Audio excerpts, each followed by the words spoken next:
Hello everyone, তো দেখো অনেক দিন পরে চলে এসেছি। এই ভিডিওটা অনেক দিনের, বাড়ি থেকে আসার পরের দিন। তো ভিডিওটা অনেক লেট করে দিচ্ছি, ভালো লাগছে না কিছু। মেয়েদের জীবনটা কি অদ্ভুত, তাই না? নিজের বাড়ি ছেড়ে আপনজনদের ছেড়ে পরের বাড়ি চলে আসতে। তো যাই হোক, চলো সকালবেলা রেডি হয়ে পূজা টুজা দিয়ে নিয়েছি, এবার যাব রান্না করতে। তো তার আগে দাদাভাই করেছিল ম্যাগি, আর এখানে আমার জন্য রেখে গিয়েছে। তো ম্যাগি আর একটা ডিম সিদ্ধ ছিল, এটা খেয়ে নেব, দেন গিয়ে রান্না বসাবো। তার আগে আমি পূজা দিয়ে নিয়েছি সকালবেলা সব কাজ সেরে। তো এবার এই রান্নাটা করে নেব। আর তারপরে এটা আমি খাচ্ছিলাম, তা নীল বুট বলো সবুজ বুট বলো।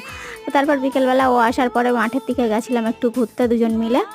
তো এখানে দেখো কি সুন্দর ধান হয়েছে, পুরো আগে আমাদের বাড়িতে খেতে এমন ধান হতো, সেই কথাই ভাবছিলাম আর ওর সাথে গল্প করছিলাম। তো দেখো আজকে ভিডিওটা এই পর্যন্ত। যদি ভালো লাগে লাইক করো, কমেন্ট করো, আর টাটা বাই বাই। ততক্ষণ সবাই ভালো থেকো।